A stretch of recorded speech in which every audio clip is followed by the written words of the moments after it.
Good evening. This is Crime Classics. I am Thomas Hyland.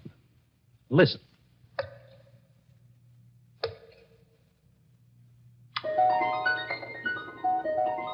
The man in nondescript uniform dropping stones into that well is a mercenary soldier, more recently a deserter. He's testing the depth of the well, the only way he knows, since a length of rope is not immediately available, and more complicated machines are as yet undiscovered. This is the year 1778, and the deserter is named James Buchanan. Next to him is his friend, another deserter whose name is William Brooks. These men are in the employ of Mrs. Bathsheba Spooner of Brookfield, Massachusetts, whose well it is. Mrs. Spooner will pay these men immediately they deposit the body of her murdered husband, right down there. And tonight, my report to you on the crime of Bathsheba Spooner, the first woman to be tried for murder in the United States. Crime Classics, a new series of true crime stories taken from the records and newspapers of every land, from every time. Your host each week, Mr. Thomas Hyland, connoisseur of crime, student of violence, and teller of murders. Now, once again, Thomas Hyland.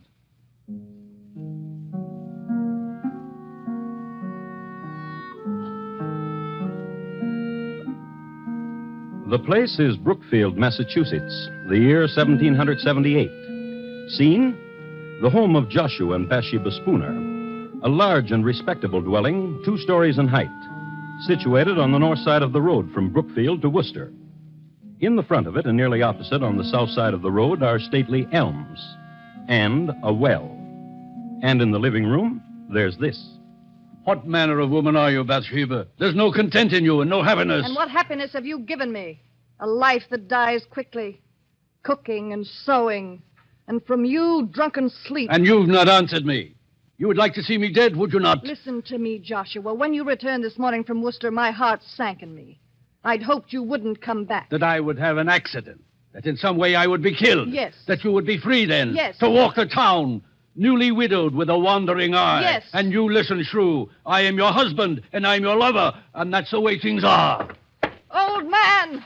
Old man!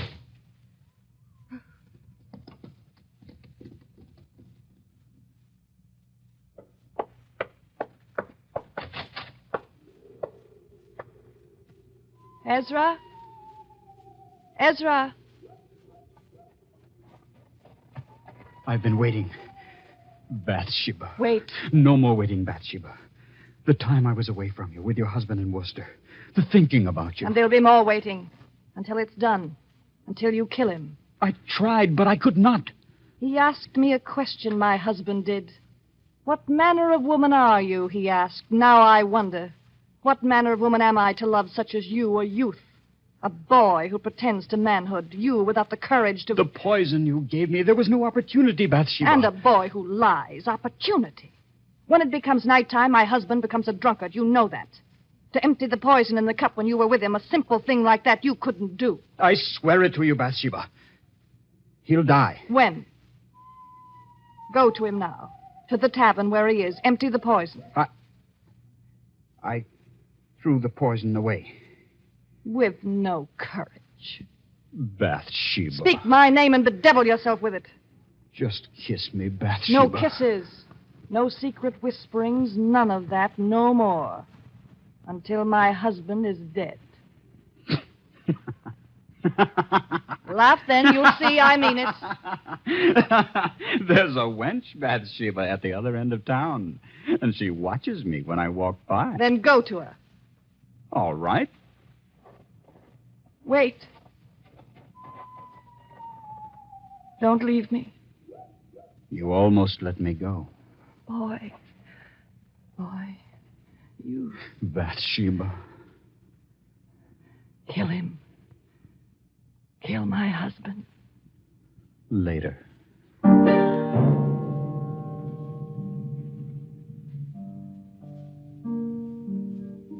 And that was Bathsheba Spooner. You've come to know her pretty well. You've seen her hating, you've seen her loving. There's more you should know. She was the sixth child of an illustrious man, General Ruggles. The general was a man of great wealth and lived in a style of unusual luxury for that day. He kept 30 horses and had a park of 20 acres for deer and a pack of hounds for the amusement of numerous visitors. He was a man intensely loyal to the British Crown and never hid his loyalties. And so, at the outbreak of the Revolutionary War, he was forced to give up his estate and to leave the country. His married life was also pretty bad, and he and his wife did not set a good example to his children in their conjugal relations. Bathsheba sprang from that kind of a household. Her loyalist background in time of war, and the very fact of the name she had, Bathsheba, were sufficient cause for the town in which she lived to view her with alarm. But keep this in mind. Bathsheba Spooner is going to murder her husband. How? Well, let's see how time and motive and circumstance conspire to get a man violently dead. The man, Joshua Spooner. Let's pick him up and see what he's doing. It's the same evening, and since it's after dark, he's drinking. And in Brookfield, there's only one public house in which to drink, Cooley's Tavern. And that's where he is. Oh, no, Doctor.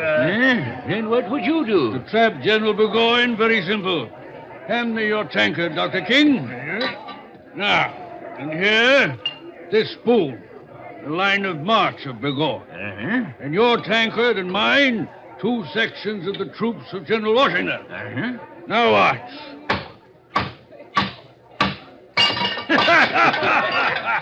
And that's how we take care of General Burgoyne. Yeah. Barkeep, more ale.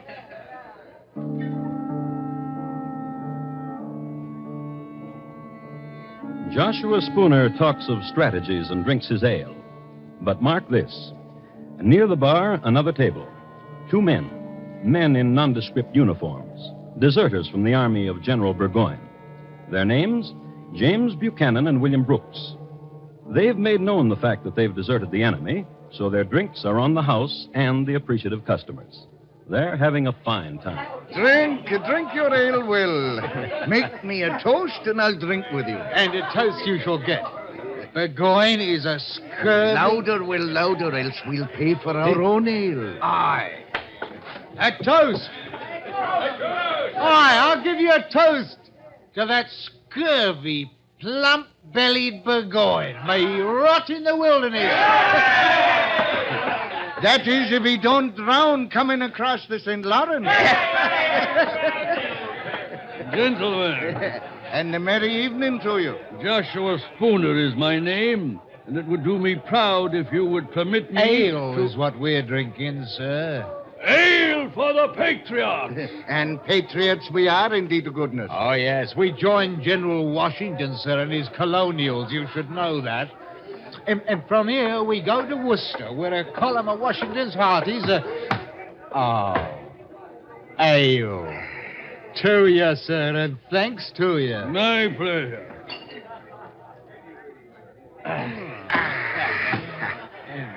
Willie, your tankard is dry, and so is mine. If you will permit me, gentlemen, it would be my pleasure. My pleasure indeed.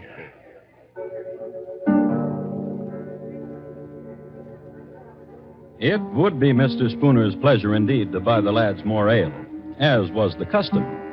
True, it was 1778, but the etiquette was the same. Nothing too good for our boys. And the deserters in Cooley's bar were off to join our boys. As a matter of fact, it was Mr. Spooner's pleasure to direct James Buchanan and William Brooks to Worcester to become soldiers in Washington's army.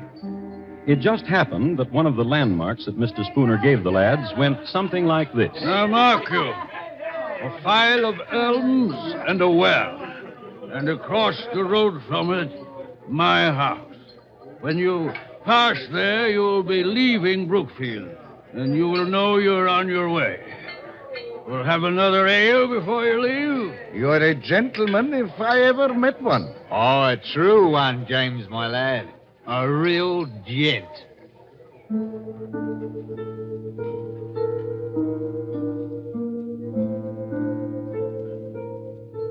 So they touched tankards, the deserters and Joshua Spooner, and they made tearful farewell.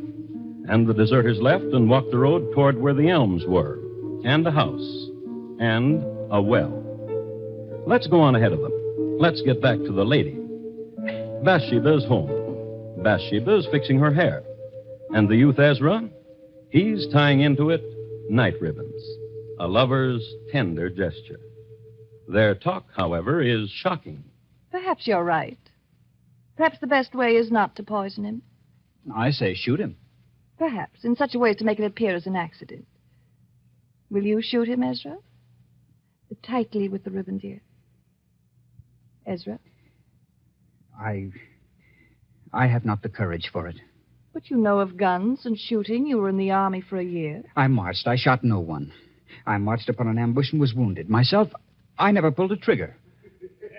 If not you to kill him, Ezra, then someone. Yes. Turn from your mirror, Bathsheba, and look at me. Oh, listen. Do you hear? Yes. Drunkards. Someone. Go to the window. Drunkards. 2 of them by the moon. British deserters. I've seen them in town. Call to them. Bathsheba. Call to them. Hello! You there! What do you want? I'll talk to them. A lady wants to talk to you. A lady? At the ladies' service any time. Let them in, Ezra.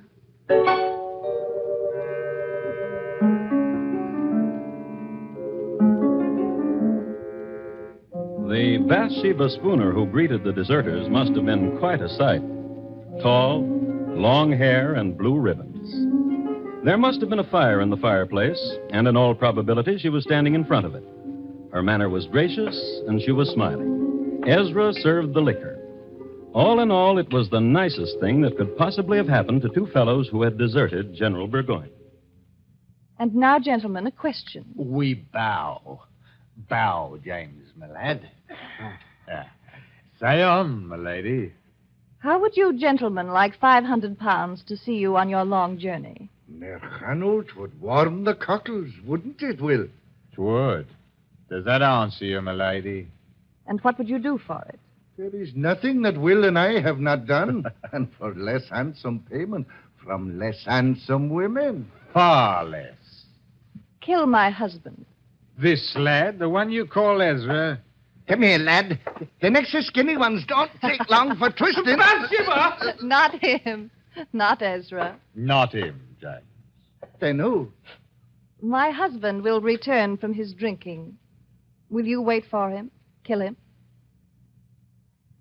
When he returns, meet him outside at the door and greet him. Will you? Not only for the money, dear lady, but for the pleasure of your presence to 2 tired soldiers. Right, James? It's the truth.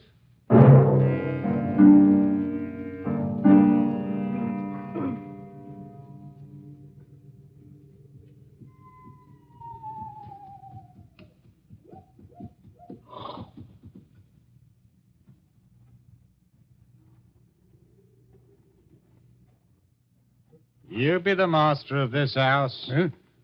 Yeah. And you are the 2... That we be.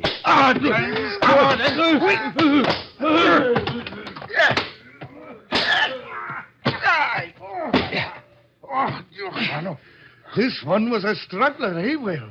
Get the woman. And the one she calls Ezra. Aye.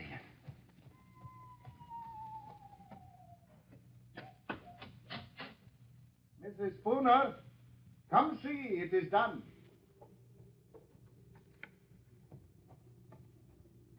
And a tidy job, if I say so myself, Mrs. Spooner. And now he's dead. What will you do with him? There's a well across the road. Aye. Give us a hand, James. And you, Ezra. There. I'll walk with you.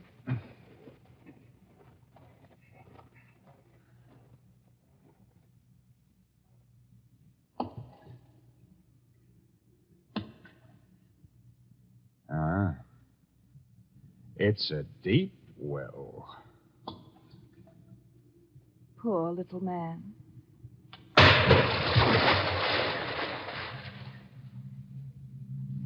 And that's how Joshua Spooner died. And that's how Bathsheba Spooner killed him.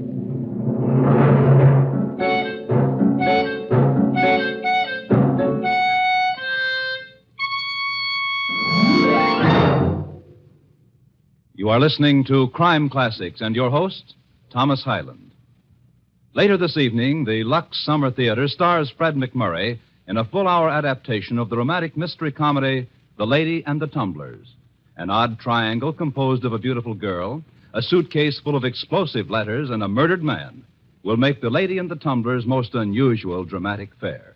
Listen to it on most of these same stations later this evening when CBS Radio presents the Lux Summer Theater. And now, once again, Thomas Hyland and the second act of Crime Classics and his report to you on the crime of Bathsheba Spooner.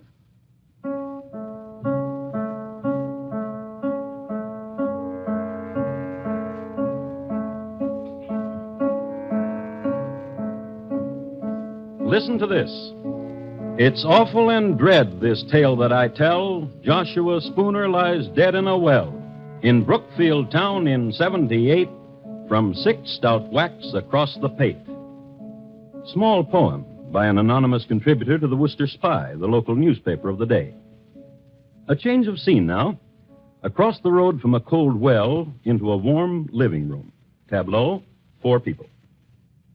Mr. Spooner was such an elegant man. What will become of his clothes in his closet and his horse? You may have them. Come away from the window, Bathsheba. Here, to me, close. The stars are dancing. You're shivering. Are you cold? No. Will is very weary, Widow Spooner. We'll not go on to Worcester tonight. Then wait till morning. You can make a place for yourselves in the barn. But the money we'll have now, and the clothes and the horse. Yes, all of it. Ezra, Yes. in the morning you will go to Cooley's Tavern. Inquire of Joshua. Tell them he's not been home. Tell them I'm frantic for his welfare. Yes. Good night, gentlemen. A very good night.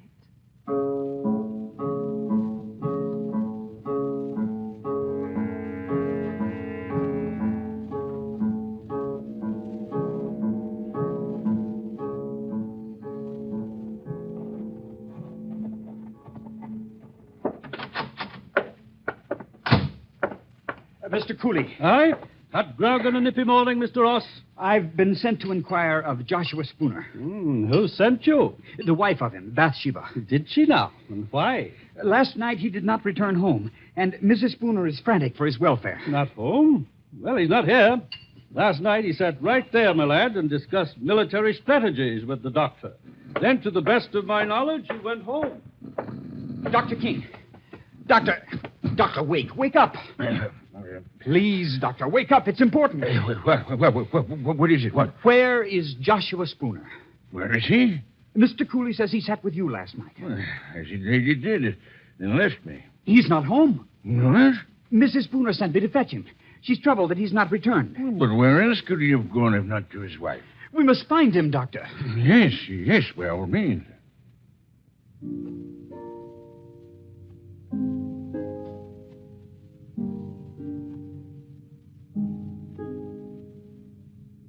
Ezra did that very well, with the precise shading of alarm in his voice, the concern. A man on an errand for a troubled lady. Everybody was impressed. Mr. Cooley closed his bar.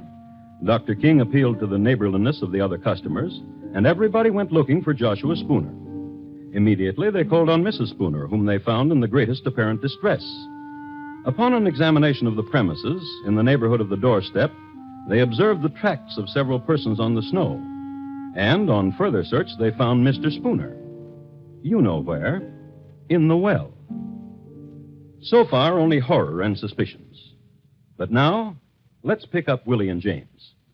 They haven't left Brookfield. Stupid of them, isn't it? But then you've got to examine it from their point of view.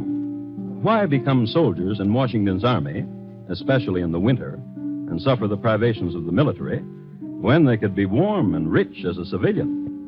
So, imagine it. 2 tatterdemalion deserters, suddenly elegant, in Mr. Spooner's clothes, which were somewhat tight-fitting.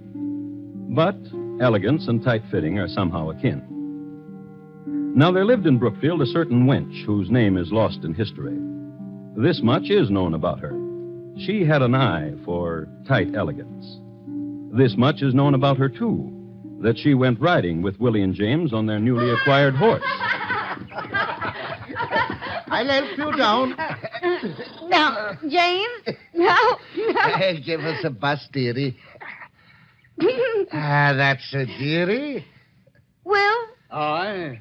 how is it we are riding Mr. Spooner's horse? Why, dearie, we don't know a Mr. Spooner. Aren't these Mr. Spooner's silver buckles? No. Aren't you wearing his clothes? These are our clothes, dearie. Come, let's ride some more. It brings the pink to your pretty cheeks.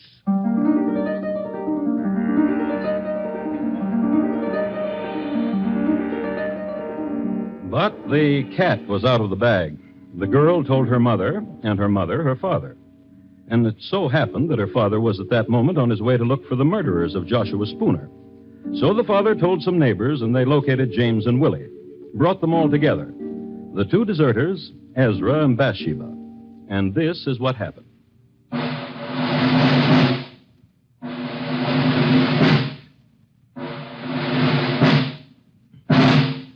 The jurors for the government and people of Massachusetts Bay in New England, upon their oath, present that William Brooks and James Buchanan and Ezra Ross in the county of Essex, not having God before their eyes, an assault did make upon Joshua Spooner, feloniously, willfully, and of their malice aforethought, on the 1st day of March last past, with force and arms, also by striking, beating, and kicking aforesaid Joshua Spooner, so as to inflict several mortal bruises, of which Joshua Spooner died. And that Bathsheba Spooner, widow and late wife of Joshua Spooner, being seduced by the instigation of the devil, did incite, move, abet, counsel, and procure the murder of aforesaid Joshua Spooner. How do you plead? Not guilty. Not guilty. Not guilty. What statement have you, Bathsheba Spooner? I am the wife of the deceased. If what you accuse me of be true, what end could the death of my husband serve? Were there any reasons, persuading, hopes, inviting, or advantages arising from the death of my husband? By depriving myself of husband, I would subject myself to the burdens of a widow. If I hated my husband, as such has been said, could I not have separated from him, gone to my father or to my brothers? What foolishness is this to say I've loved Ezra Ross, when one of my station might have any gallant I please? Gentlemen, if I be guilty, I was not of sound mind.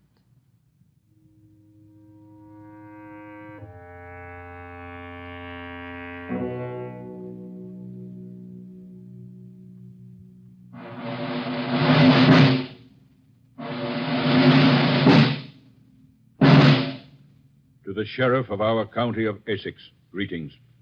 We command you that on Thursday, the 4th day of June next, between the hours of 12 and 4 of the clock in the afternoon, you cause William Brooks, James Buchanan, Ezra Ross, and Bathsheba Spooner to be conveyed from our jail, where they are now in your custody, to the usual place of execution, and there to be hanged by the neck until their bodies be dead.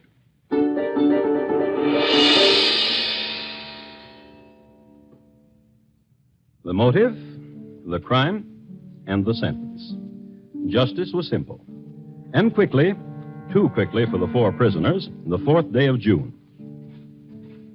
This is a copy of the Worcester Spy dated that day that I have here. I'd like to read from it.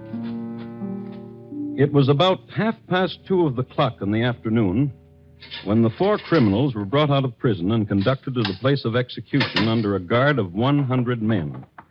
The 3 men went on foot. Mrs. Spooner was carried in a chaise, being then, as she had been for several days, exceedingly feeble. The procession was regular and solemn. Just before they reached the place of execution, one of the most terrific thunderstorms that had occurred within the memory of the oldest inhabitant darkened the heavens. There followed an awful time. The loud shouts of the officers amidst a crowd of 5,000 people. The horses pressing upon those in front. The shrieks of the women in the tumult and confusion. The malefactors slowly advancing to the fatal tree, preceded by the dismal coffins. The fierce coruscations of the lightning athwart the darkened horizon, quickly followed by loud peals of thunder, conspired together and produced a dreadful scene of horror. It seemed as if the author of nature had added such terrors to the punishment of the criminals as might soften the stoutest heart of the most obdurate and abandoned. At length, the place of execution having been reached, Ross, Buchanan, and Brooks ascended the ladder to the stage. Our Father, which art in heaven, hallowed be thy name. Ross made an audible prayer. The other two were engaged in silent devotions until they faced the noose. Mrs. Spooner, as she approached the tree, was seen to bow gracefully to many of the spectators with whom she had been acquainted. Then she crept up the ladder on her hands and knees. When the eyes of the malefactors were covered and all was ready, Mrs. Spooner took the sheriff by the hand.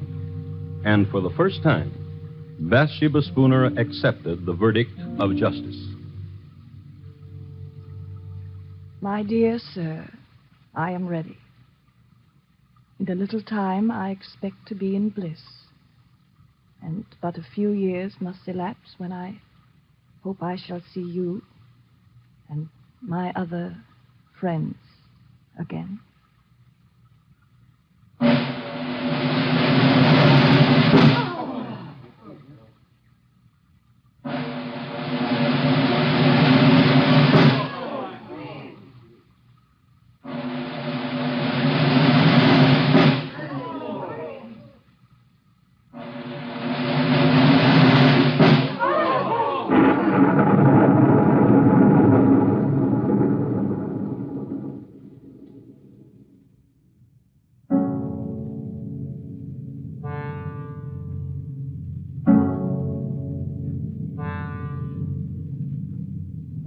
And that's the way the newspaper recorded it.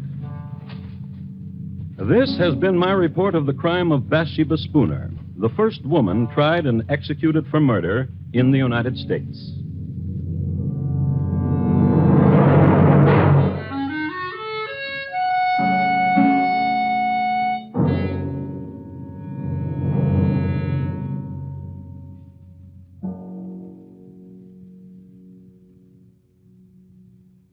In just a moment, Thomas Hyland will tell you about next week's Crime Classic. The National Blood Program has been made part of the Department of Defense. That's how vital a continuing growing stockpile is against emergencies of war or peace. In the warm weather months, donations fall off. In the first week of June alone, donations dropped 20%. This must be offset immediately. Before you go away, please phone the Red Cross for an appointment to give a pint of blood. You will enjoy your vacation more for having done it. And here again is Thomas Hyland. Next week, we'll be with you at the same time, although geography and year will change. The place? Pimlico, England. The year, 1879. My report? On the shockingly peaceful passing of Thomas Edwin Bartlett, greengrocer. Thank you. Good night. Bathsheba Spooner, tonight's crime classic, was adapted from the original court reports and newspaper accounts by Morton Fine and David Friedkin. The music was composed and conducted by Bernard Herrmann, and the program was produced and directed by Elliott Lewis. Thomas Hyland is portrayed on radio by Lou Merrill. Bathsheba Spooner was played by Mary Jane Croft. The cast included Herb Butterfield, Sam Edwards, William Johnstone, Georgia Ellis, Tudor Owen, and Ben Wright. Bob Lamont speaking. Stay tuned now for Gary Moore with Arthur Godfrey's Talent Scouts, which follows immediately over most of these same stations.